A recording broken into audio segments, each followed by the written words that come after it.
Gentle, wondrous music starts with a slight sound of wind and crunching snow. Once upon a time, in a world stitched together with imagination and thread, there lived a very special little girl. Well, she wasn't a girl in the way you and I are. Her name was Annie, and she was a little blue dress. A perfectly lovely dress with a crisp collar, puffed sleeves, and a skirt that loved to twirl.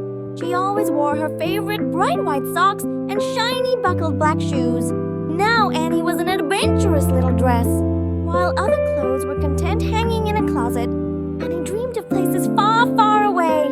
One day, a wild, wintry thought gusted into her mind. I want to see the North Pole.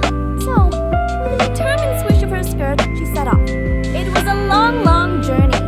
She floated on chilly winds, skated across frozen rivers, and tumbled through soft snowy fields. Finally, she arrived at the North Pole. It was more magical than she could have ever imagined. The air sparkled like diamonds, and the snow stretched out like a huge white fluffy blanket, covering everything as far as her little stitched eyes could see. And with joy began to play.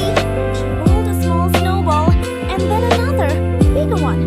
She stacked them up, one on top of the other, and some twigs for arms. She worked and worked until she had made a snowman.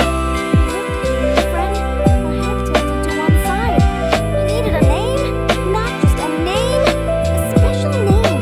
Hurry, she whispered to the winter wind. Hurry, and just like that, Hurry the snowman came to life.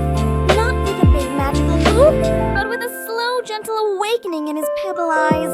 The first thing he saw was the little blue dress standing before him, her skirt rustling in the breeze.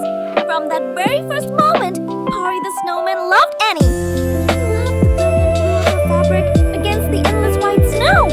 He loved the way she giggled, sound like tiny icicles chiming together. He loved how she'd lean against his side, telling him stories of the world beyond the snow. A world of green grass and warm sunshine he could only dream of. Annie would spend her days with him. She'd dance around him, her black shoes leaving little patterns in the snow. She'd rearrange his twig arms, making him wave to the polar bears in the distance. Hurry, his pebble eyes would watch her, his heart, which he was sure was made of the coldest ice, feeling incredibly warm. They were an unlikely pair, a little blue dress and a man made of snow, lost in their own perfect world at the top of the world. Annie had come to the North Pole looking for an adventure. What she found was something even better. She found a friend, and Hurry, who was born from the snow and the imagination of a little dress, found one thing that made his cold, short life feel as vast and as beautiful as the northern lights themselves. He found Annie, and for a snowman, loving a little blue dress was the greatest adventure of all. Music swells and then fades out with the sound of a gentle winter wind.